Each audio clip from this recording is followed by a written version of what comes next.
Welcome to a very special edition of the Go Rhody Sports Podcast. There's been a story that's been going on for the last 2 months in Rhode Island, and it's about the disrepair of the sports facilities. And Thorr Bjorn started this news cycle in April 5th, when he posted a YouTube video and with heavy on detail and video graphics of what Rhode Island looks like. Maybe not the Ryan Center behind me, but Meade Field and many other facilities. James, thanks for coming in today. I can't have a better person. You've been covering this story right from the beginning. I've been reading all your articles. Really appreciate you. How are you today? I'm doing good. Thanks for having me on the program today. Looking forward to our little conversation here. Well, why don't we go and tell me chronologically, starting with, why Thorr, I know you're not in his head, but why he possibly did this. To me, I have my own theory. I've met Thorr. He's been on the show.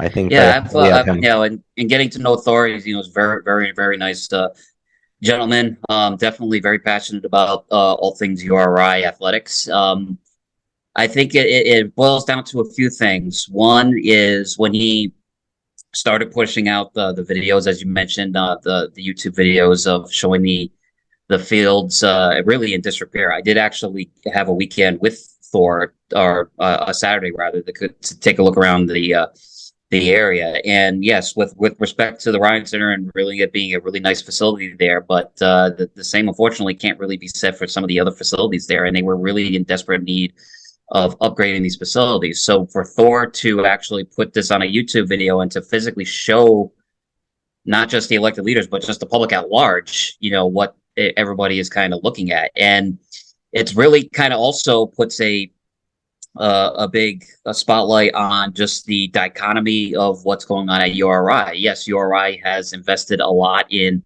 a lot of its academics and the athletic academic facilities there, notwithstanding the engineering building that's there, and also the building, the Ballantine Hall that's housing the College of Business.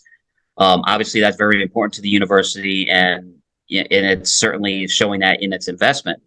However, when you look at how nice the academic buildings are on the university campus, and to see the athletic facilities that are in really at best meh condition, it's just it really shows the dichotomy there. And I think also not just only Thorr recognizing that. I mean, he's been there for close to a decade, I believe now, right? So and plus also with Mark Palanche, the new university president there, him wanting URI to really be an international destination, not just for students coming in from Rhode Island. He wants students from all over the world. So he wants to put URI on a world spotlight. And for someone like his stature, has taught academically all around the world, just most recently coming up from Australia to now leading URI. Mm-hmm. He wants URI, like I said, he wants URI to be a world destination for everybody. And for it to be a world destination, it has to be nice across the board. So you can't really have a situation where there's really good academic buildings that are in really good shape, but yet the athletic part of it not up to par. And you could also have it be vice versa too. There's been some concerns from other colleges and universities around the country, even as recently as a decade ago, where colleges and universities spend way more on athletics than they do academics. And that's also bad too. So you have to have something that's really a lot of equity. And that's a tough balance to strike, depending on how funding works and where the funding is coming from, whether it's either philanthropic or from the state. You have to strike that balance. How did this happen out of thin air? Has this been something that people have noticed and just ignoring, or it takes more than just a video, a post from Thorr? Did people see that? I didn't hear news from that. What happened there? How did people not say anything for so long? I don't know the answer fully, but I'm just going on my opinion. I think it's just, I just think that they were just really focusing more on expanding the academics and the academia experience at URI, which is fine. Like I mentioned, the new engineering building, renovating Ballantine Hall for the College of Business.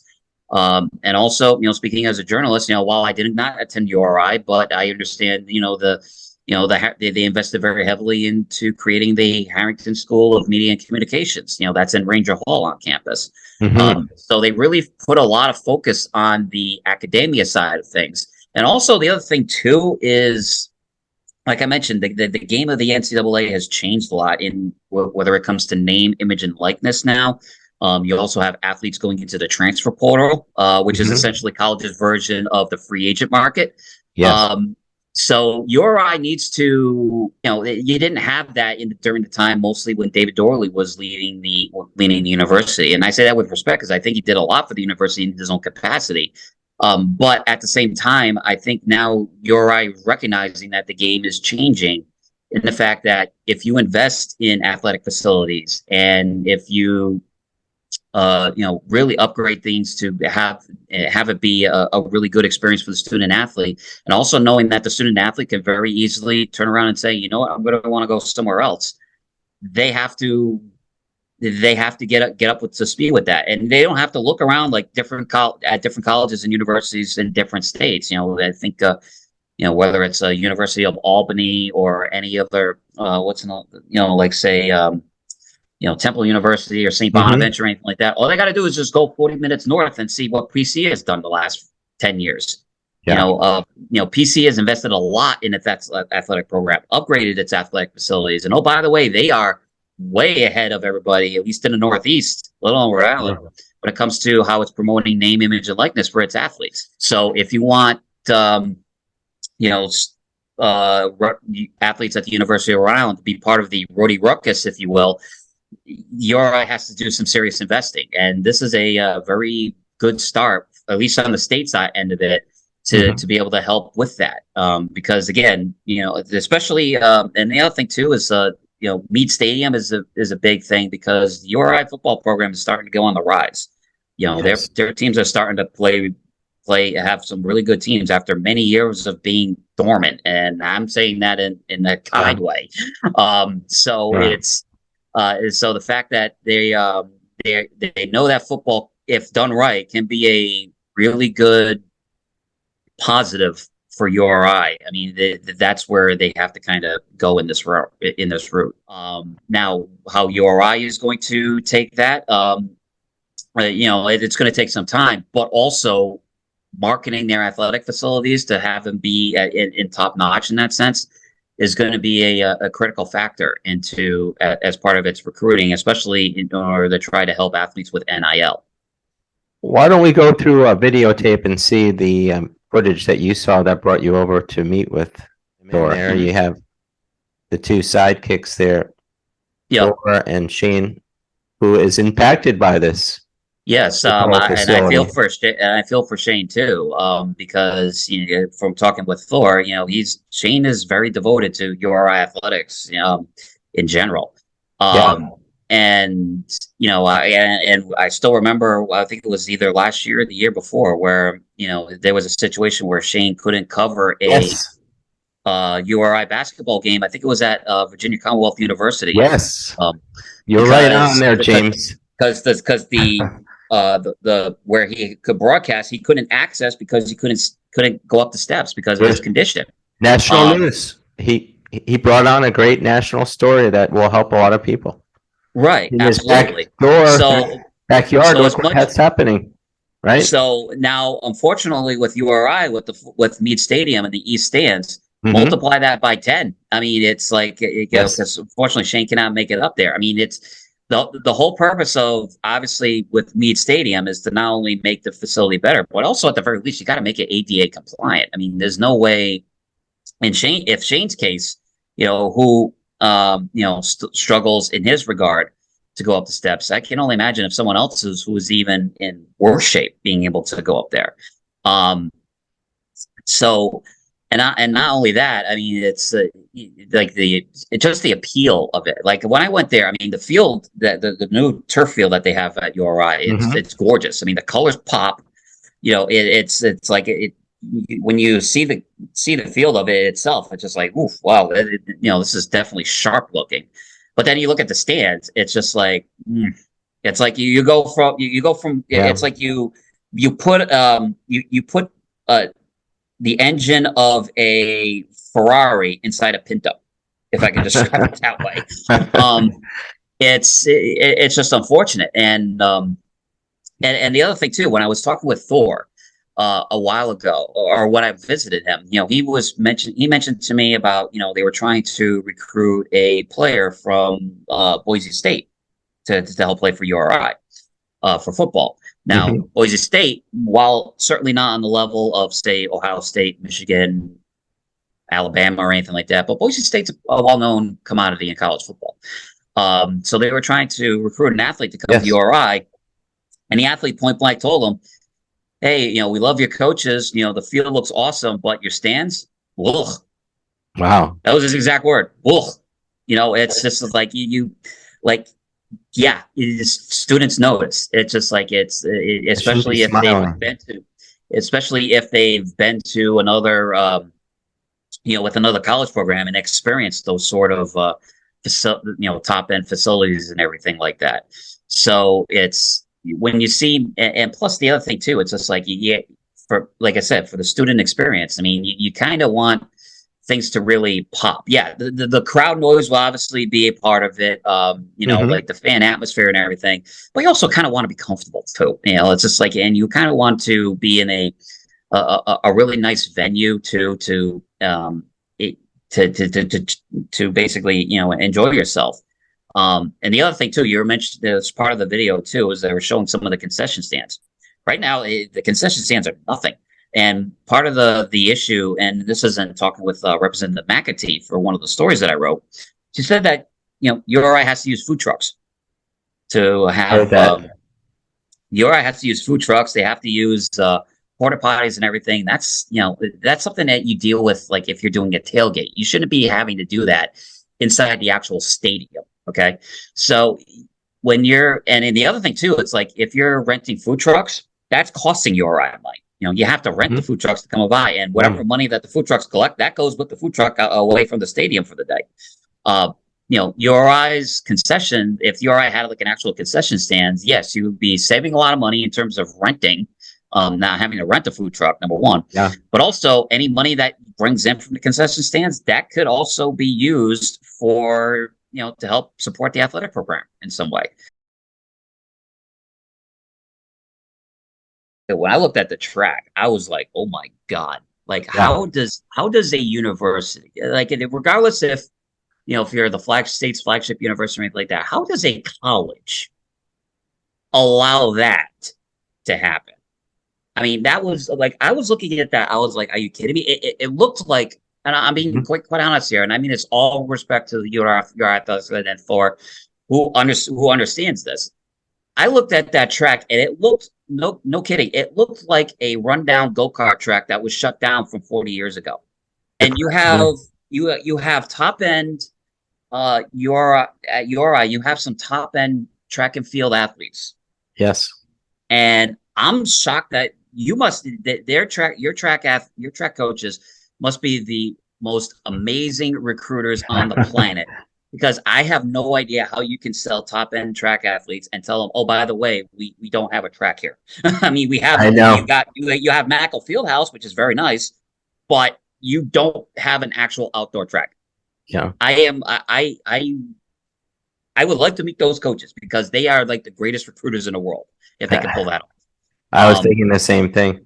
You see here, 68.5 was the final number, short of 82 million. Is that something to be happy about, or is it just? Absolutely. Because for URI, absolutely. Because for a couple of reasons. One, if you're going to donors or like past alumni or supporters of the athletic program or programs rather, it's a lot easier to sell to try to raise funds if the number that they have to raise is 14 million. From philanthropic issues as opposed to 82. So that's a lot easier, number one. Number two, if you had to raise all 82 million by way of philanthropic, the donors will look at you and be like, "Where the hell is your state support?" So you have the state support. So basically URI can sell to the donors who need to help raise this balance. Say, "Look, we just really need your help. We're getting a lot of state support to help this. So they recognize that this is an issue too. We just need you to kind of help us out here because we want you to be part of this solution as well. So it's a lot easier to sell to donors if it's a $15 million gap as opposed to 82, especially, if they're showing, if the state is putting its bank behind it as well. So that's the really key thing here with in terms of the fundraising here. So yeah, URI is absolutely ecstatic that 75% of the bill is being paid for by the state. So this is long overdue. And not only is it transformational, it is long overdue.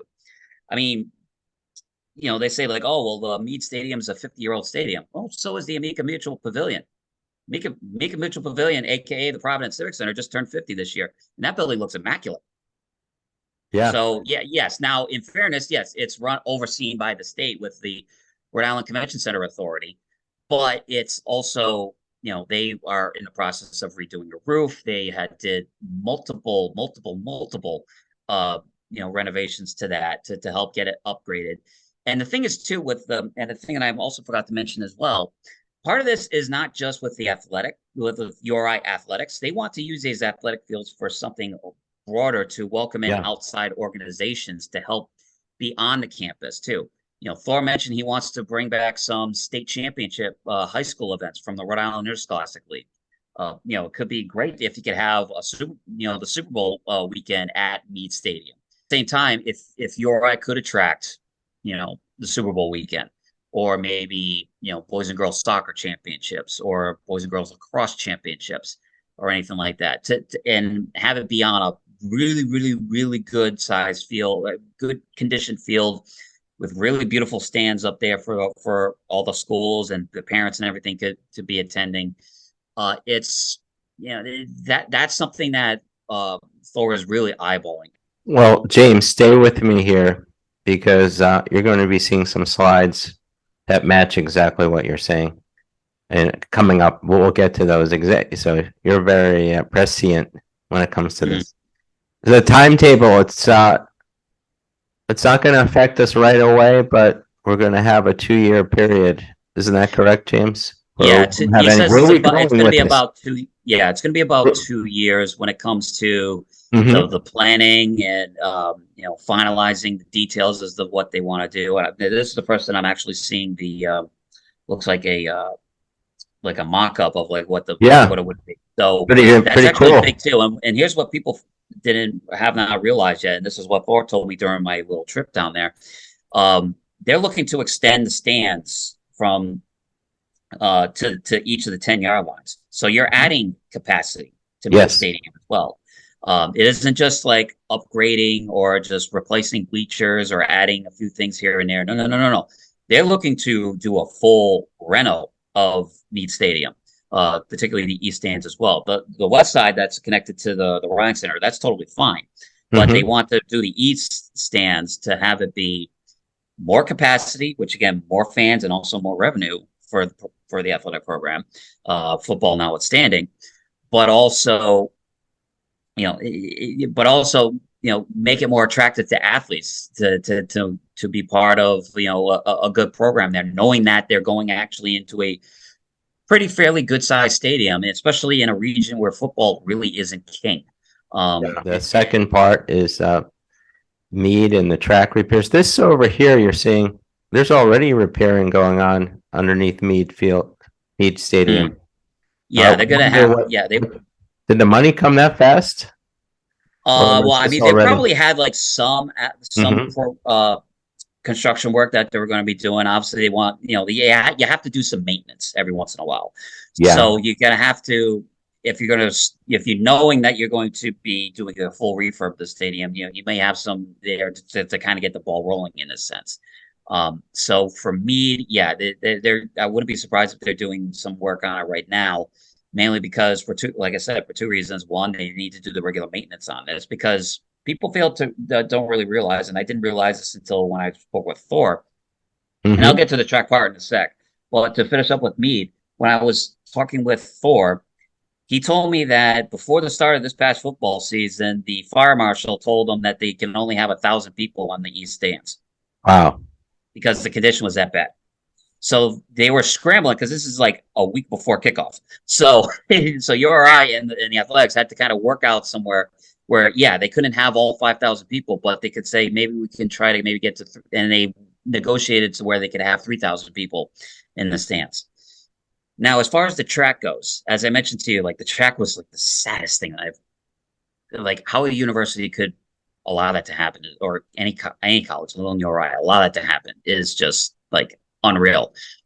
Plus, also, it's got to cost URI a good penny to kind of transport back and forth to, I think they said that they practice at Narragansett High School, which have a really Mhm. nice football field. Again, all renovated. And by the way, that's a high school, mind you.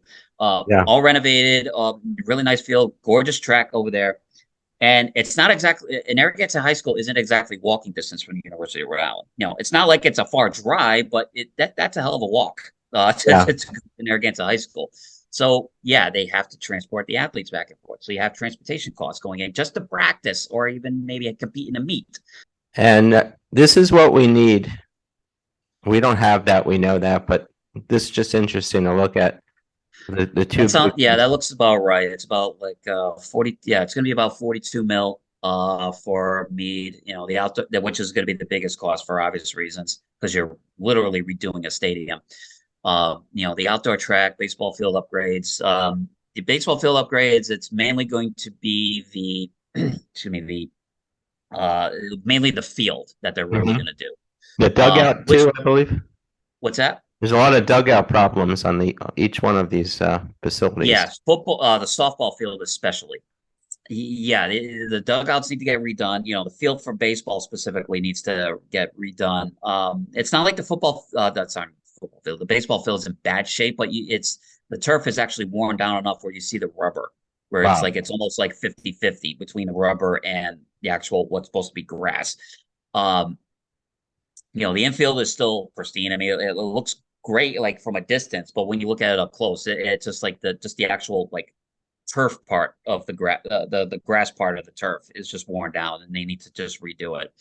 And then the soccer field, yeah, like the actual the stands, some of the stands there, they look like they were bought at Walmart. So they have to kind of like, so they have to upgrade those. They have to actually like for the soccer field, like the bench areas with like they have like aluminum roofs.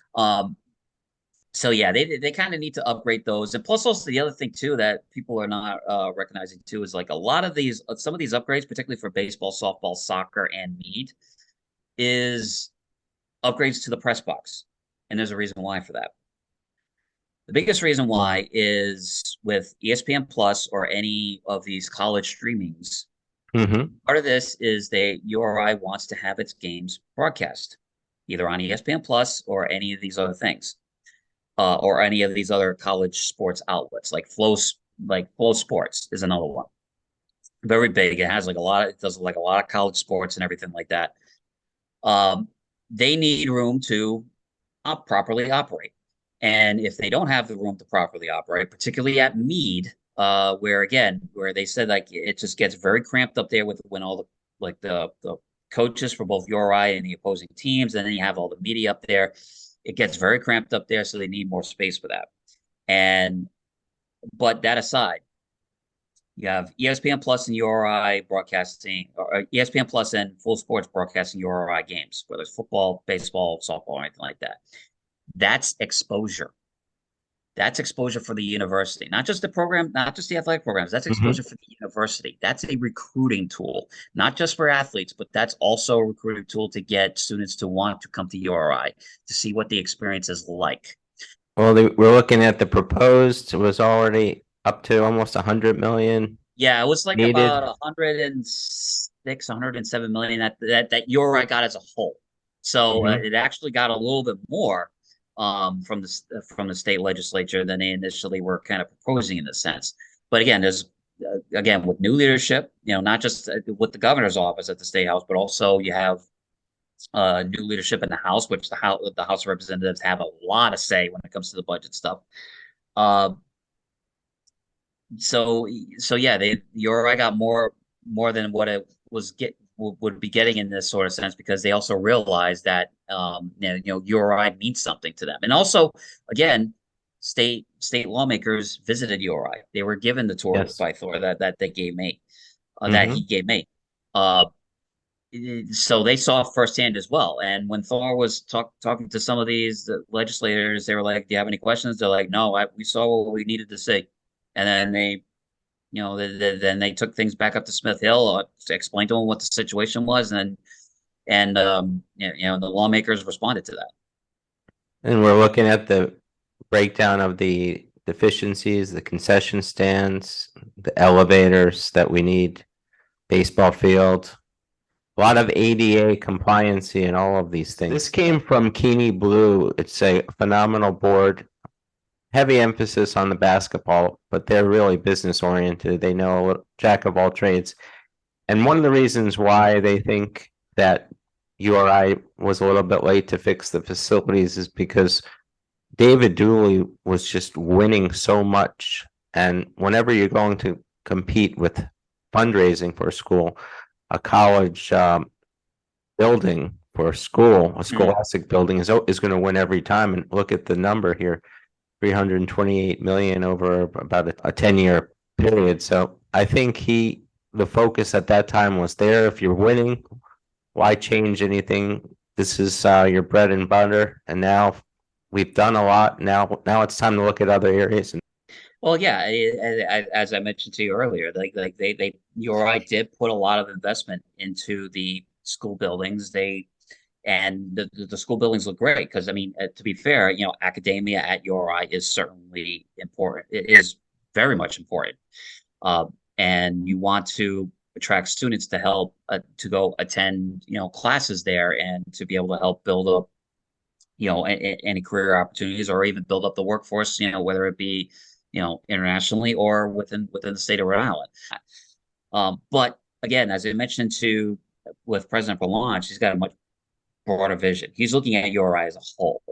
Mhm. He's looking at it. He realizes that academics are important. He also he's been to his fair share of basketball games. Both for men's and women's too. And Yes. URI can get that state support, whereas places, as you mentioned, Bryant University, Providence College, they had to do a lot of everything in house with their fundraising, and a lot of uh, you know self promotion to help get these things done, and a lot of donor support to get this thing done. And I shouldn't say a lot of it; all of it's donor support, because they don't have state aid coming in from the state of Rhode Island.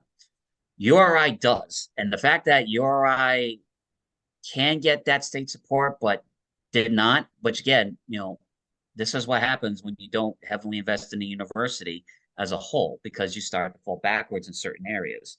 And Bryant University and Providence College, and I think this is where, like, maybe sort of like the actual straw that broke the camel's back on this.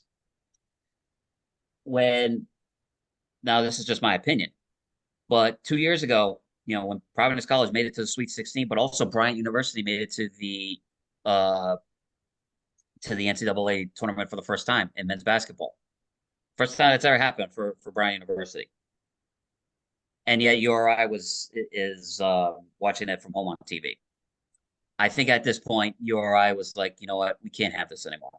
So, and I say this with respect to Bryant and Providence College. So, but I think from URI's perspective, they were like, you know what, we're falling behind here. We got to do something.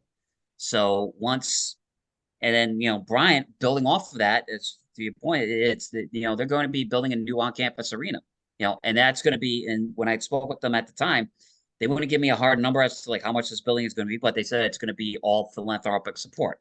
So in other words, we got to raise the money on our own, and we got to pay for this on our own. So but URI has that advantage of being state supported.